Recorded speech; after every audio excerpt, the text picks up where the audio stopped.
Do you like Ghost in the Shell but wish it wasn't as convoluted, with a plot about AI and its role in society, had a lot of flashing lights, and Makoto was dressed for some BDSM?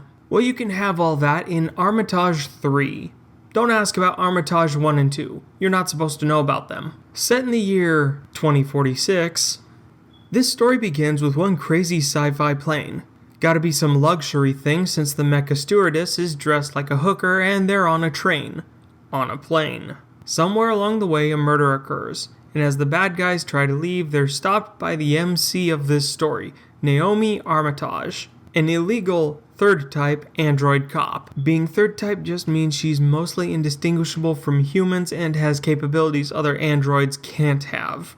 Real security risk kinda tech. A gunfight begins between androids while the bad guy tries to run with his kill. Naomi is a handgun sniper though, which reveals his target before his escape, with Naomi chasing him down only to show up again moments later when the other MC, Ross Syllabus, inspects the corpse, and finding out that the victim wasn't human. It was another android. Finally making it to the PD, we're shown that this is all happening on Mars, with reporters pestering Ross for details. Then inside we get more details on the victim. She was an organic android, mostly metal with fleshy bits. Another third type.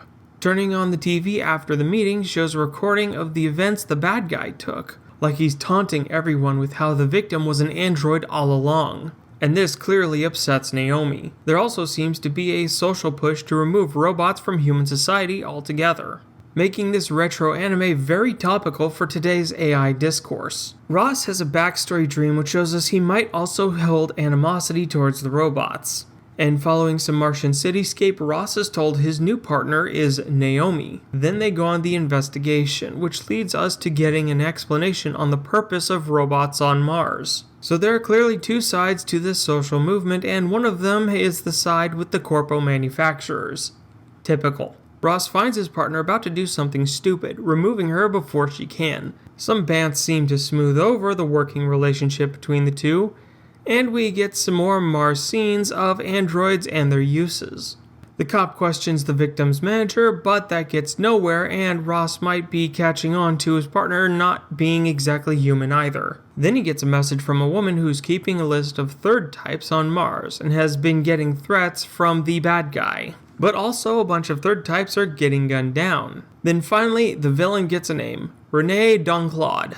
His whole shtick is exposing the thirds to the anti-android faction. Naomi gets a data packet and Ross follows a foot chase into a church. It's a pretty dumb scene where Renee seems to have the upper hand, with Naomi showing up to save the day, only to leave Renee on top of the church when Naomi has a psychological break and jumps into a river. She does some dramatic brooding while another murder takes place, another third type, but it can't be Renee since he's comatose in a high-security hospital. Then the police chief asks a very obvious question. Why have all the thirds so far been female? Can you it? Yes! The chief puts Ross on finding his MIA partner. Meanwhile, Naomi is street walking while looking for someone. Ross also has a meeting with the corpo for a bit of investigation on this new murder and showing us the corpo philosophy on robots. Elsewhere, another murder, and there's evidence to suggest Naomi is the one hunting third types now. We also get an answer to why all the third types are female. Lavinia Whately was pregnant. Oh, pregnant? Androids that can reproduce? That must be the purpose of the thirds. Yes! Women really are fucked when men can build the perfect waifu in 10 years. Ross finally finds Naomi, who takes him to a male third type called Pluto. A runaway elevator nearly splatters the only human on this team before a mech shows up to finish the job. And inside the mech is Renee. But how? Naomi catches on that Renee might be a third type too, before sending him down a sewer waterfall. Soon after, it seems Renee has upped his game and started using androids in a way that they'd shout Aloha snack bar prior to becoming large-scale shrapnel. Meanwhile, Naomi is learning more about her artificial biology from Pluto, while Ross is back in action with the PD investigating the new string of IED attacks. But Ross isn't ready to drop the Renee investigation just yet. Naomi and Pluto do a little beanie into a data center, looking for answers neither of them have. Not only does it seem Renee knew Naomi's maker, but he also found a way inside of Pluto. Elsewhere, Ross gets some answers on Renee. He was an inventor of the assassin-roid, typical, and it is the real Renee who's in the hospital. But that doesn't stop the third type Renees from causing problems. An IED nearly gets Ross, while Pluto has a literal meltdown, leading to Naomi calling Ross for aid.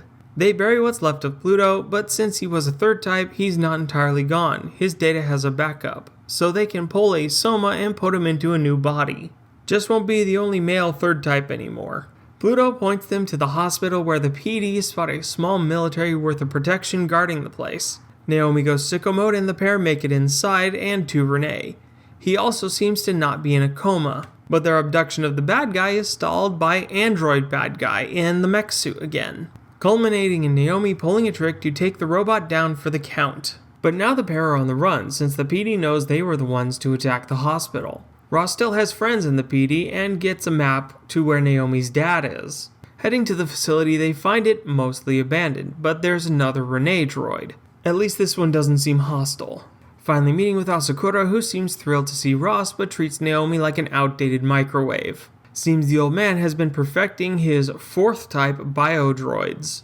And Naomi is reasonably upset that the man she considered her dad doesn't even spare a thought for her, let alone provide any answers she needed. The next day, the fixed assassin-roid, Wilbur, does some exposition on Renee making weapons. But why even try to make third types at all? Well, objectives.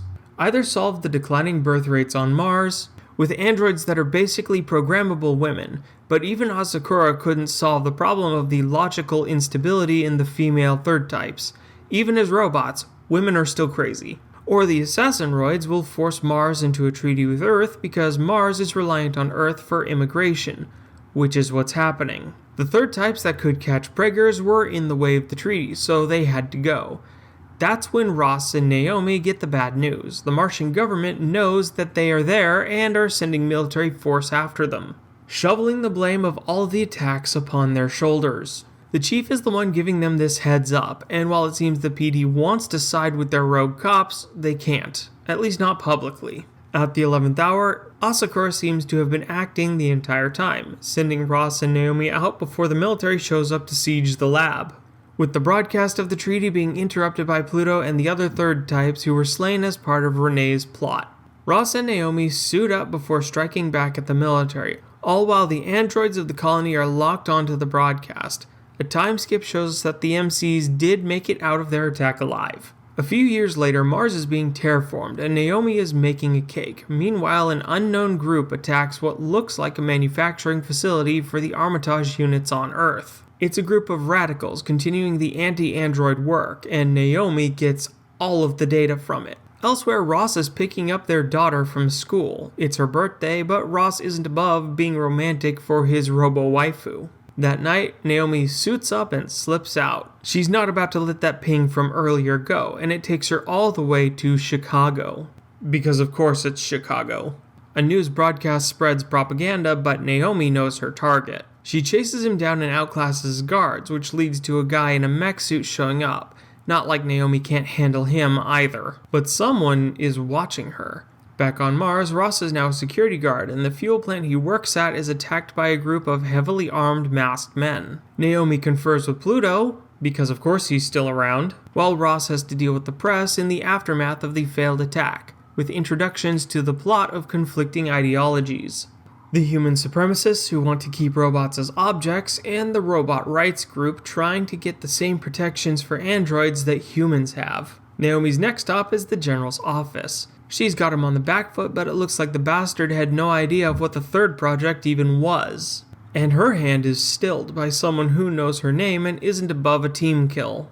Elsewhere, Ross is sent to Earth by the chairman of the Martian Development Federation as their representative to lobby for the robot rights bill. This leads to some world building as Naomi's villain monologues and tries to rationalize her as property for his own company's benefit. A mech with jamming is sent in, and she turns the tables on it before finding her escape, only to end up like salvage to a scav who luckily can patch her up. Ross and Yoko head to Earth, and while he's away, his daughter's abducted by the villain. He's using Yoko as blackmail to get Ross to vote against the robot rights bill. Can't be giving the androids rights, that's bad for business. And of course, Ross is gonna take the action that will save his daughter, while the scav sells Naomi's data to the villain. Just not the data that he wanted, which was the ability to preggers, which leads to the scav getting dumped like trash by the Armitage clones. Naomi has already caught on that something isn't right, and she can't contact Ross.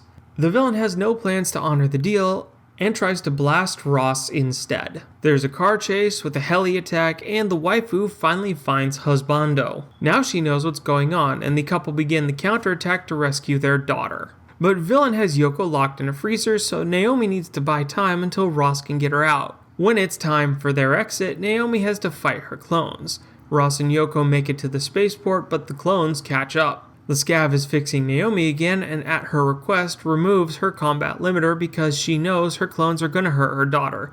And of course, Naomi shows up to save the day, with the scav broadcasting what really happened on the island. The family make it up the elevator and can see the shuttle back to Mars, but Naomi's clones are tenacious. Naomi gets ragdolled, but limit breaks for a come-from-behind victory, with the husband assist.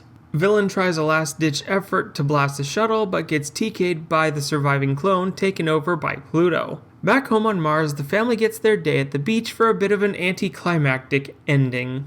Authored by Zarae Otani and drawn by Tatsuya Ikegami, Armitage 3 was a 2-volume, 11-chapter manga published in 1995. That same year, AIC would craft a 4-episode OVA, with episode 1 running about 50 minutes and the other 3 episodes at 30 minutes each. In 1996, it would get a movie version of the OVA running about an hour 30, titled Polymatrix, and in 2004 it would get a sequel running about the same length, dubbed Dual Matrix. The visual design doesn't hold up well at all.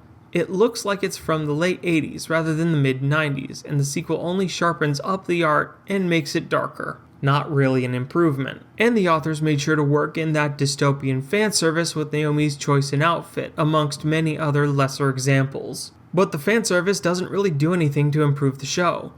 Doesn't hurt it, but isn't really helping it either. It almost feels out of place with how human civilization is supposed to have advanced, because it's not really cyberpunk or cyberstein. It's just futuristic, with a highly contrasting female lead looking like she belongs in Night City rather than on the Red Planet. The story itself is also kind of below par, because it focuses more on Naomi's search for meaning and her relationship with Ross, rather than the background plot of androids, AI, and their place in human society. I mean, this is a 90s series and AI was strictly a thing of fantasy back then, so you wouldn't expect someone to make a deeply philosophical story about civil protections for robots based on tech that no one anticipated would actually exist within their lifetime. It just makes for Armitage being a bit of a messy action romance story rather than something deeper, in spite of the third type hunting and politics playing out around the MPD. But it does speak to a very modern question. When does an AI, like an android, stop being an object and start being a person? Is it sentience or sapience that determines this? Should AI be afforded the same rights and protections that humans are given? In Jurassic Park 3, the protagonists walk into an engine lab and Amanda asks, "This is how you make dinosaurs?" Alan Grant responds, "No, this is how you play God." But what's so different from coding AI versus coding DNA? Are humans not also playing God by creating silicone life where it did not exist?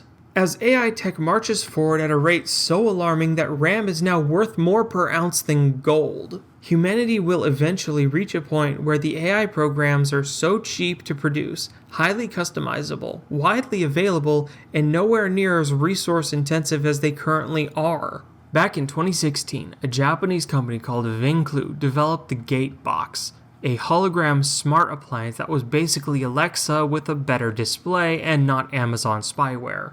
In 2023, when ChatGPT 3.5 launched, Gatebox was incredibly quick at integrating this new software into their product. And in another 5 to 10 years, I can see these kinds of integrated AI tech products reaching the worldwide market, because right now Gatebox is Japan only. But there is an untapped market for completely synthetic, domestic companions with customizable appearances and personalities. We already have loonies all over Reddit talking about having relationships with ChatGPT and Grok, amongst other more concerning chatbots. And it gets even more alarming with just how many companies currently exist that are developing AI-powered sex dolls. It's only a matter of time before humanity is going to have to grapple with the same socio-political struggle as Mars, with a faction that wants robots removed from society entirely and those who think AI should be afforded rights and protections, which we're already seeing the beginnings of IRL. Just search the word clanker on Twitter and you'll see it plain as day. And it's only going to complicate the matter once artificial womb tech is viable. As humans, our hubris will not stop us from trying to outdo God, whichever God you think that is. Humanity will create AI-powered androids. Humanity will find a way to make them capable of reproduction, and humanity will have to find that line it's crossed when its creators no longer have rights or control over their creations. And all of that is just the side plot to a romance story between Martian cops fighting terrorists and corpos. I am the NBT. This has been the Noble Weeaboo.